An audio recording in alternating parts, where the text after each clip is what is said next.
देखो जब कोई अनपोलराइज्ड लाइट, ठीक है, ये देखो बहुत सारे डायरेक्शन में है, अनपोलराइज्ड है ये, ठीक है, वाइब्रेट कर रही है बहुत सारे डायरेक्शन में, है ना, यहाँ से जैसे कि एक बल्ब है, ठीक है।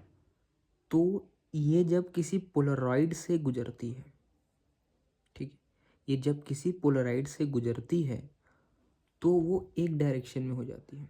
एक डायरेक्शन में उसकी जो वेव है वो स्ट्रिक्ट हो जाती है कि ये बहुत सारी इधर उधर डायरेक्शन में चल रही थी, एक डायरेक्शन में फिक्स हो जाती है, ठीक है, इसको बोलते हैं।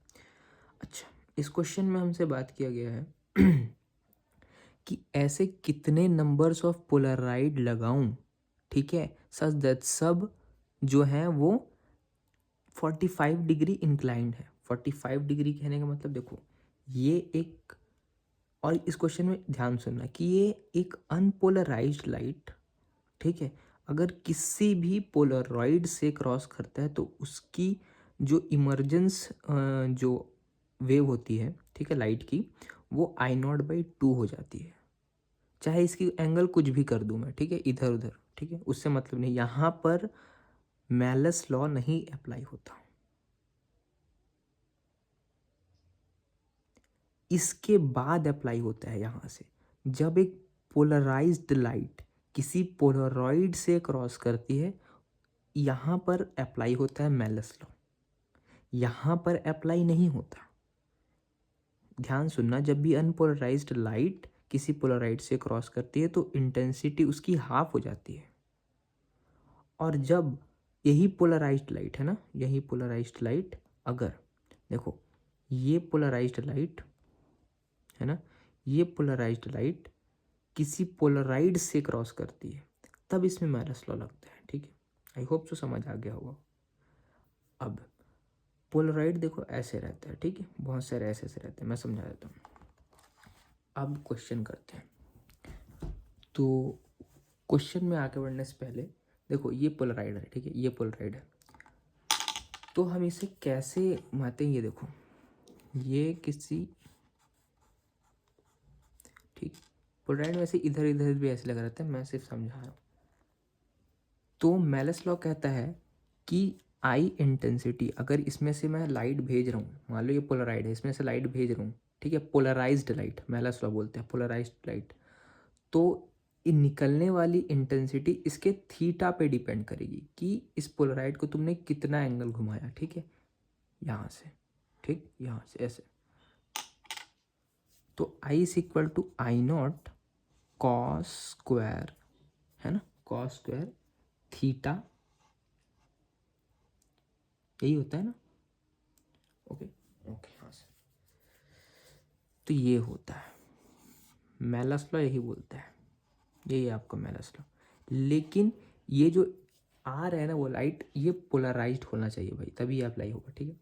अच्छा, तो जैसे जैसे मैं घुमाऊंगा देखो ये I0 क्या है, इससे जो आने वाली पोलराइज्ड लाइट की इंटेंसिटी, ठीक है, मैं ऐसे घुमाऊंगा देखो थीटा वेरी कर रहा है, थीटा वेरी कर रहा है, थीटा वेरी कर रहा है, थीटा वेरी कर रहा है। देखो थीटा मिनिमम कब हो रहा है, थीटा मिनिमम कब हो रहा है, थीटा मिनिमम कब हो रहा है भाई, 90 डिग्री पे हो रहा है क्या, तब तो जीरो होगा, एक भी लाइट नहीं आ पाएगी, है ना। अगर ये 90 डिग्री कर दो, देखो इन दोनों के बीच के एंगल 90 डिग्री है, ठीक है, तो I is equal to zero, मतलब आने वाली लाइट की इंटेंसिटी जीरो हो जाएगी, कुछ नहीं दिखेगा हमको, ब्लैक ब्लैक दिखेगा, ठीक है। अब मैं इसकी वैल्यू ज़ीरो रखता हूँ, जीरो मतलब ये देखो एंगल घुमाया ही नहीं, बस वहीं पर था, तो 0 डिग्री, दैट मीन्स 1। तो मैक्सिमम इंटेंसिटी मतलब जितनी आई थी उतनी ही रहेगी, ठीक है। अब बस ऐसे घुमाऊंगा उसको, कम ज़्यादा होते रहेगा, ठीक है। अच्छा, चलिए इसके ऊपर एक क्वेश्चन करते हैं, वो अच्छा समझ आएगा।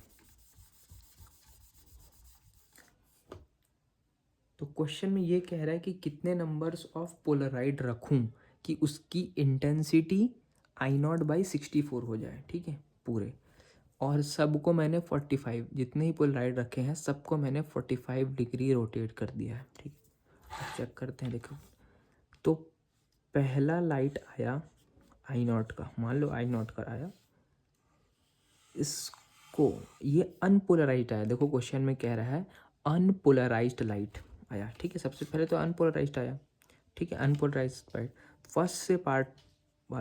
फर्स्ट से क्या हुआ, पास हुआ। तो मैं इसको कितना भी एंगल घुमाऊँ, एंगल से कोई भी उसका वो नहीं है, मतलब यहाँ पर आई नॉट बाई 2 हो ही जाएगा, कुछ भी उसका एंगल से मतलब नहीं। इसको एंगल रोटेट भी कर दिया 45 तो भी कुछ मतलब नहीं है, ठीक।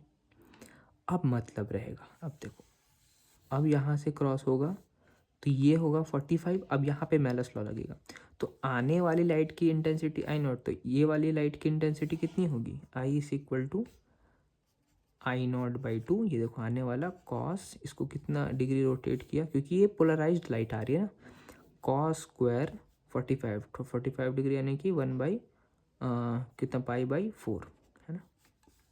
तो क्या आ जाएगा, I naught by 2 into 1/2 is equal to I naught by 4। ये आ कि आई नॉट बाई 4।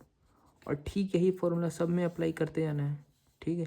अब इसके लिए अप्लाई करोगे तो कैसे अप्लाई करोगे, इसके लिए अप्लाई करोगे तो ये वाली लाइट की इंटेंसिटी के लिए अप्लाई करोगे तो I is equal to I naught by 4। देखो यहाँ वाली की देखना है, इस equal to cos square 45 degree है, ये भी 45 डिग्री है, ठीक। तो पाई बाई 4, ठीक। तो ये क्या आ जाएगा, ये क्या आ जाएगा, आई नॉट बाई 8। अब पैटर्न समझ में आ गया, आई नॉट बाई 8, ठीक। अब पूरा इसको ये बनाना है, तो ये क्या हो जाएगी, फिर यहाँ वाली आई नॉट बाई 16, फिर ये वाली आई नॉट बाई 32, फिर ये वाली आई नॉट बाई 32, ठीक। अब या तो इसको दो मेथड से हम कर सकते हैं। पहला कौन सा मेथड कि नॉर्मल, ये देखो हम तो गिन भी लिए 1 2 3 4 5 6, अरे 6 पोलराइड लगे होंगे, 6 आंसर हो जाएगा इसका, ठीक। लेकिन क्या हो अगर बहुत सारे नंबर्स आप दे दें, अभी तो ये कितना 64, सॉरी 64, आई नॉट बाई 64 दी है, बहुत सारे दे देता तो आई नॉट बाई हो सकता है ना 84 82 ऐसा दे देता तो देखो कैसे करेंगे। इसमें तो खाली जीपी लग रहा है और कुछ थोड़ी लग रहा है। देखो जीपी का क्या रहता है कि nth टर्म हम जब निकालते हैं A N is equal to, है ना, ये होता है फर्स्ट टर्म कॉमन डिफरेंस की पावर n-1, ठीक।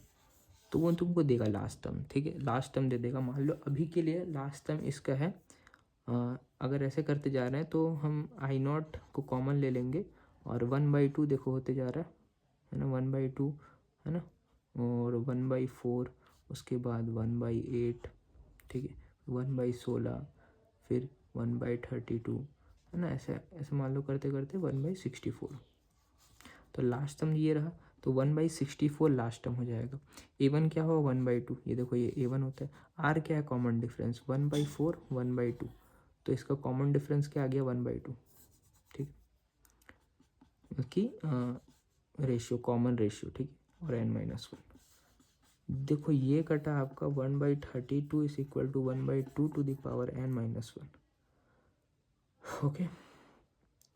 तो 1/2 to the power 5 is equal to 1/2 to the power n-1। अब इसी को यहाँ पर ले गए थे हम, और 1/2 to the power 5 is equal to 1/2 to the power n-1। तो n-1 is equal to 5 n की। देखो यहाँ से भी वही सेम आंसर आ रहा है। वही जब बहुत सारी आपको दे रहे हैं तो कॉमन सेंस वहाँ पर आपका काम नहीं करेगा ना, वहाँ पर सीधा फॉर्मूला रखो, AP GP जो जैसे ही बन रहा है उससे बनाना है। Okay, thank you.